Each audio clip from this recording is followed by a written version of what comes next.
Good afternoon, everybody. Oh my God. Come on.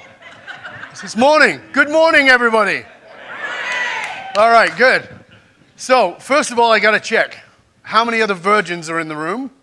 How many of you are unleashed virgins besides me?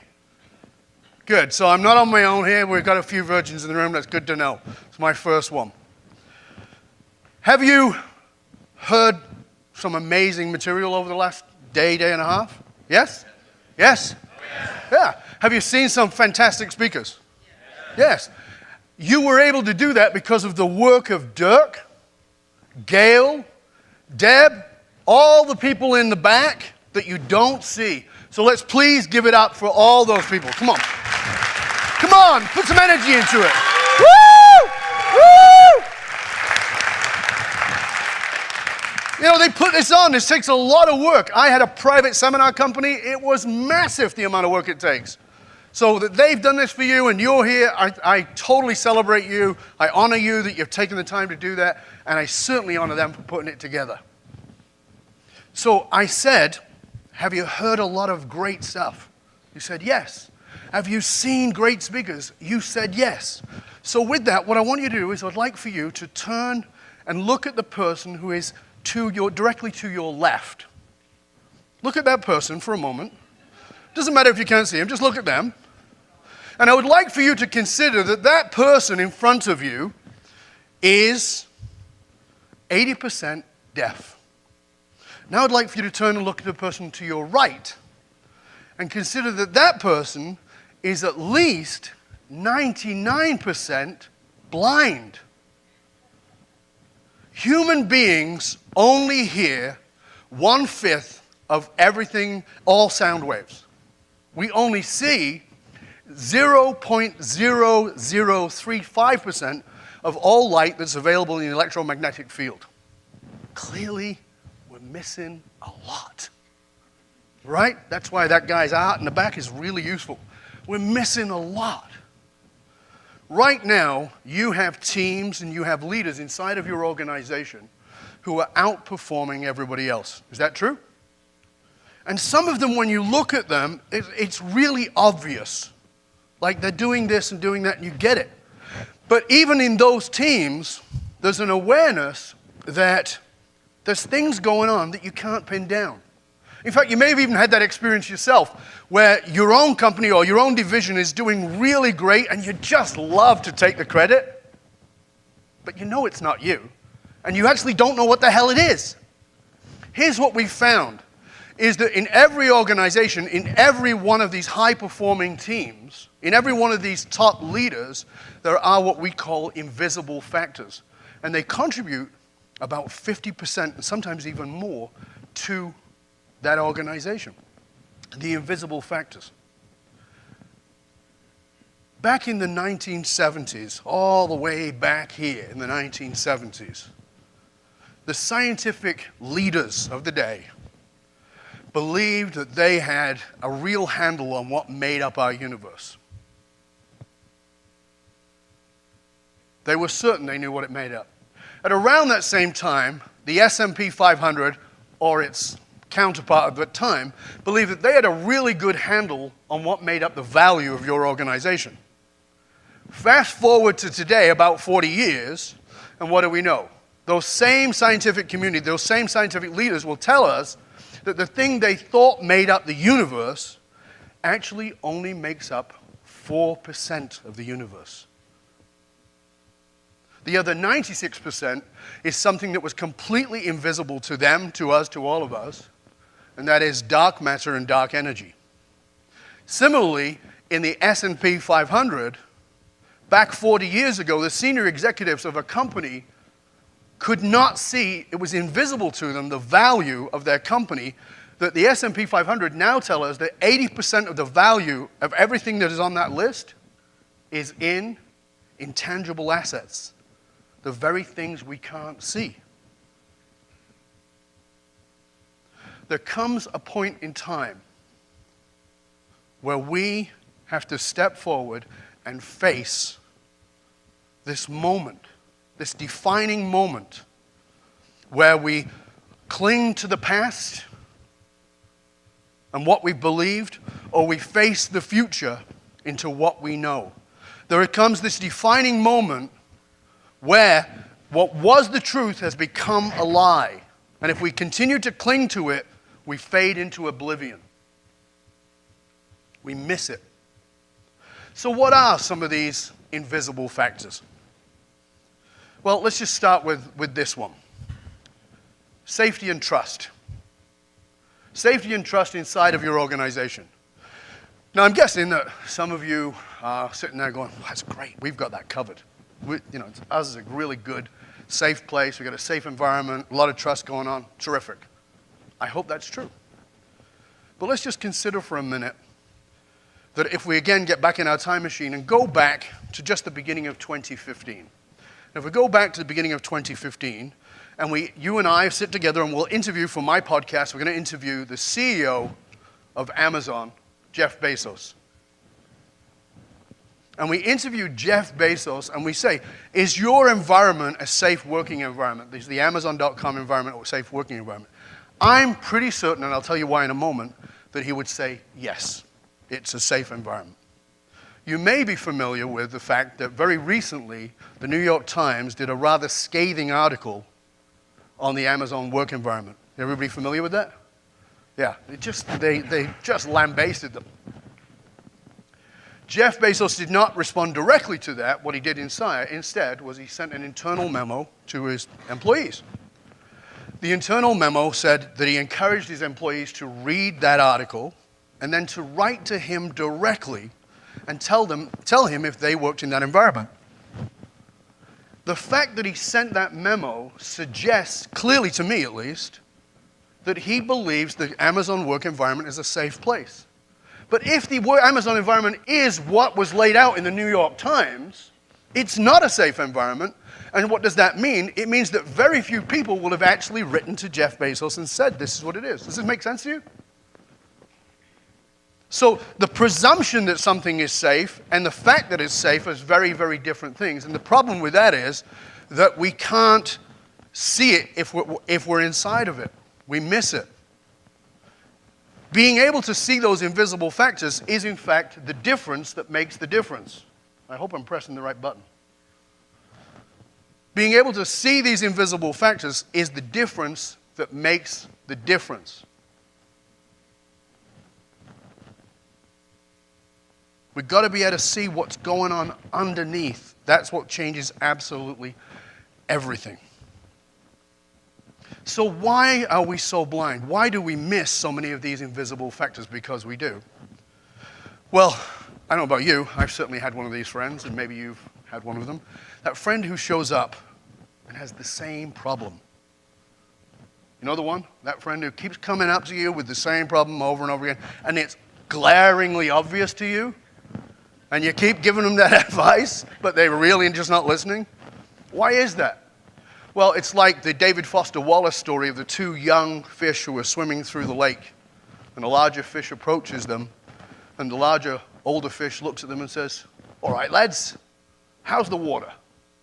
And the young fish swim on, and suddenly turn to each other and go, what the hell is water? We don't see it when we're in it. Does that make sense? We don't see it when we're in it. This is why we have to have an independent way of auditing what those things are. We have to know what it is that actually gives us a way to know what's actually going on underneath the surface. If we don't have that, that's the wrong one. There you go. If we don't have that independent view, we miss so much. We miss so much. For many years, my promoter in Detroit, I'd go to the Detroit area, loved going out there, I had a great promoter. His name was John. I stay with John. And John had a guest house, so I get to stay at his guest house. And the wonderful thing about that was I get to interact with his family, with him, his wife, and his 3 children. And at the time, his eldest daughter was 15 years old, and I'd sit down and have lots of great conversations with them. And I was home about a couple of days, and I get this call from John. And John is pissed off, like it's evident in his voice. And he says, what did you say to Katie, his 15-year-old daughter? And I said, I don't know, lots probably. Could you be more specific? Tell me what's going on. He says, yes. She's dumped, this is in quotes, she's dumped her loser boyfriend from California. She got rid of the 3 crappy friends I've been trying to get her to get rid of for 2 years. She's doing an hour and a half of extra homework every single night. And now she just announced to me that she's going to go to Rome and study Latin after high school. I said, that's great. And I told him what I said to her. What I said to her did not make John happier. It made him more pissed off. He says to me, that's exactly what I said to her.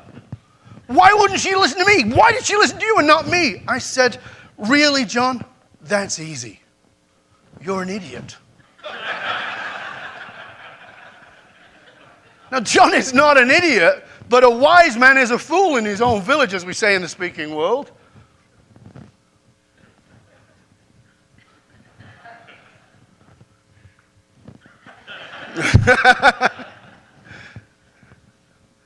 So why do we as leaders, because we're leaders, right? Everybody here is a leader in their own capacity. We're all leaders. Why do we miss it? Well, the truth is it's not your fault.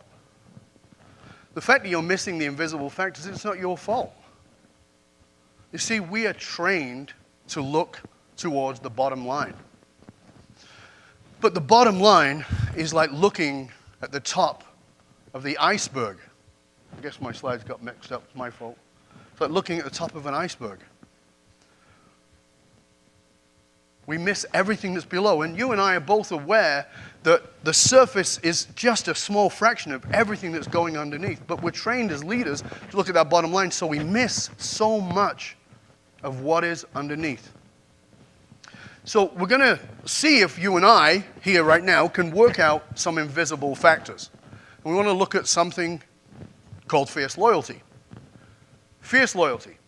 So we want to see if we can find out what the invisible factors of fierce loyalty are. So, are you willing to do a mental exercise with me? Can't hear you. Sure. So you were deaf up here. Remember, I'm at least 80% deaf. You want to do an exercise with me? Yeah. Great. So we want to find out if you can find out what the invisible factors of loyalty are. So here's what I'd like for you to do. In your mind's eye, I'd like for you to picture on one side of you a really good, trusted friend. You know who that person is, right? A really good, trusted friend. And on the other side of you, I want you to picture an acquaintance. Picture an acquaintance. Now, as you look at those two people, in your mind, I want you to make a couple of bullet points about what the distinction is. So what is it that makes this person a really good, trusted friend versus this person being an acquaintance?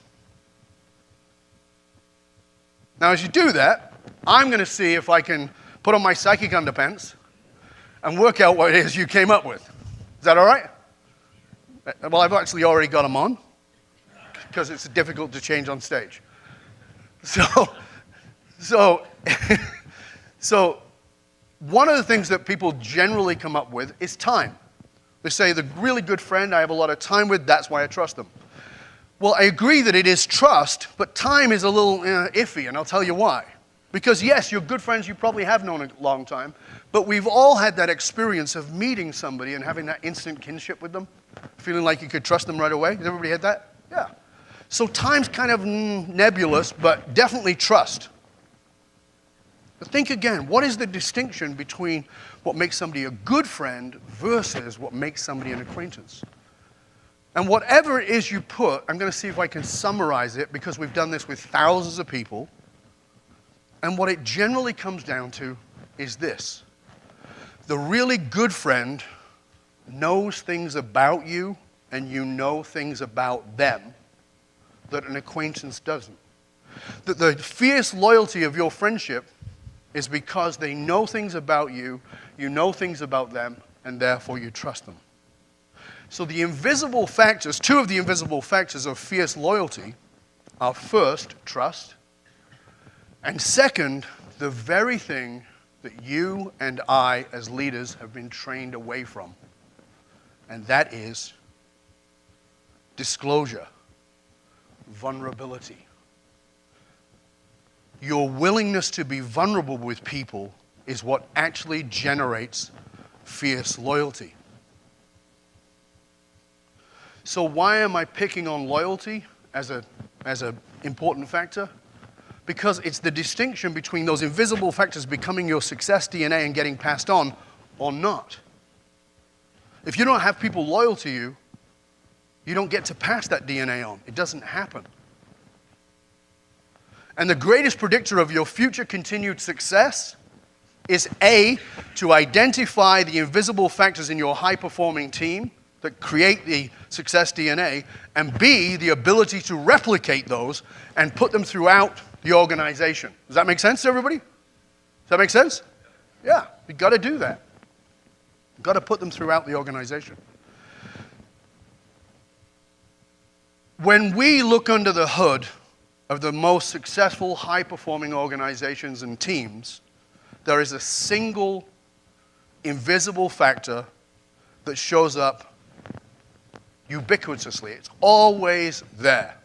And spoiler alert, it's the title of my book. Fiercely Loyal. How high-performing companies develop and retain top talent. So why have I picked this single facet, this single invisible factor as the most important one? I'll tell you why. Put your hand up if you're a baby boomer. Put your hand up if you're a Gen Xer. Is there any millennials in the room? Oh, we have a few. Good. Excellent. The eldest of the millennials, which are what we've got over here, are reaching the 36 mark, 36 years of age. When you and I as boomers, or even Gen Xers, entered the workforce, we were asked, what do you want to do for a career? That was a 20 to 40-year question. For millennials, that's a 4-year question. They are changing careers, not jobs, careers 10 times faster than we did. They're changing jobs every 1.2 to 2.4 years. And if you can't keep them loyal to you, there's no chance of passing on your success DNA to the next generation of workers. It's done. There's no ROI because you're spending 1.5 to 2 times their annual salary on developing them. You've got to keep them loyal. That's what changes everything. And how do we create loyalty? We just said, what is it? Trust and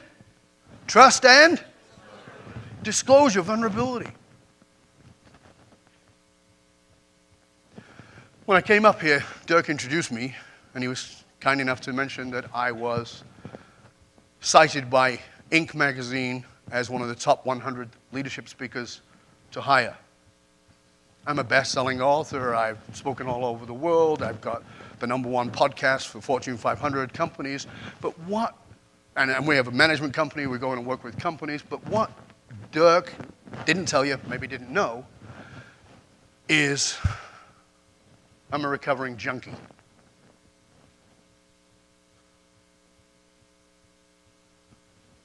When I think about what just went through your head, because I want to dispel it, not that kind of junkie. I was an adrenaline junkie. A full-blown, hard-hitting, mainline adrenaline junkie. What is an adrenaline junkie? It's a person who does the kind of sports that are for the moderately insane. I did all kinds of crazy stuff that really is life-threatening, including something called free climbing. Anybody know what free climbing is? Free climbing is climbing for the insane, not moderately. It's climbing without ropes. On a particular fateful day in June of 1990,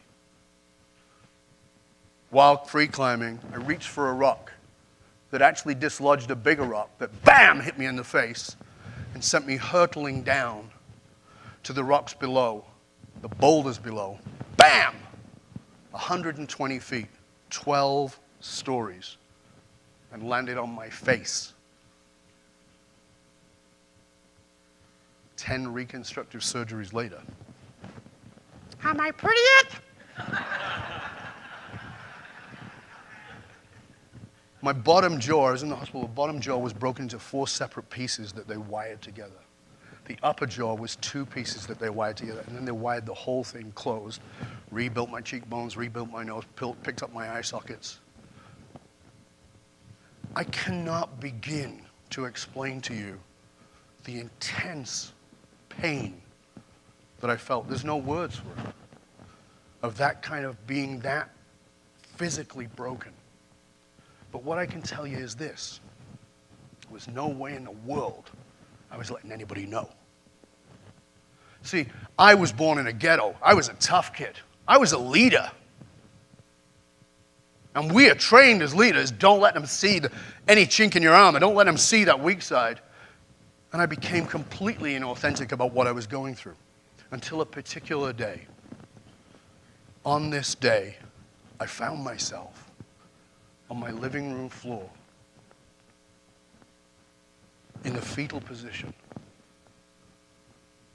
realizing how broken I was, that I had to admit it, that I couldn't be inauthentic anymore, that I had to tell the truth to myself first, that I have to own it. And as I was in that ball, three paths were obvious to me. The path back to where I'd been. I wanted the success and the fame and the TV and the radio and the newspapers that I'd had before, but I knew that that wasn't an option because guess what? Once Humpty Dumpty's fallen, you can't put him back together again. It's never going to be the same. The second path that was before me was the most seductive of paths. It's the one that seduces you every single day. And that was the path of fate. The path of the status quo. To just accept, this is it. Stay with what you know, Dov. Stay with what you know. It's okay. All the other stuff, that's dreams of grandeur. Just accept this is just the way it is. That was incredibly seductive. And there was a third path. And that path was the path to crawl out of that dark space and admit that I was broken. Each one of us, every one of you in this room, each one of us has been through a fall. Mine was literal. Yours might have been a divorce, a bankruptcy, loss of a career. Could have been a horrible diagnosis, loss of a loved one. We've all been through something that breaks us open. And in the words of Khalil Gibran, our pain is the breaking of the shell of our understanding. It breaks us open to experience more. And in that moment, I got that my brokenness was not my weakness, but my strength. You see, if you x-ray a broken bone and you look at a healed broken bone, after it's been healed, you'll see that the strongest part of that bone is where the break was. What broke you has not made you weaker, it's made you stronger. But you have to decide that you're willing to give up the status quo. You're willing to surrender and let go of who you thought you were and even who you believe you are in order to get to who you can be. Because what I want to tell you is this: your greatness as a leader does not exist on the surface. It does not exist in the status quo. It does not exist in the comfort zone. It is in your discomfort. It is in your willingness to go to that place, because that's the place where you'll lead with inspiration, not intimidation. We need fierce leaders, but fierce is not the same as ferocious. That's command and control. That's done. Fierce is knowing what it is you stand for, as you heard some talk about. Knowing what it is you stand for, holding steady to that, and being willing to fight all battles based on that. And to do it with deep compassion and caring about the purpose of your mission, the purpose of your life, and the people that you work with. I talked about the beginning of science and business, what it was like 40 years ago. Well, at that time, it was like standing in a dark room, surrounded by gold, holding a single candle, and believing that we could actually understand the value that was surrounding us. We couldn't. It took almost 40 years to illuminate that room. And today, in a time where we create as much information in 2 days, as we did from the dawn of time to 2003, you either keep moving forward, keep innovating, keep disturbing everything you possibly can, disrupting everything about yourself and moving forward, or you will disappear in a blink of an eye and fade off into oblivion. That room is now fully illuminated. But what I want you to know is this. That room, it's a single room to a mansion. There are many more rooms filled with resources and wealth that have previously been invisible factors to you. And that room is accessible, that mansion is accessible to you. All you need are the keys. And the keys are the invisible factors. My name is Dov Baron. Thank you for your time.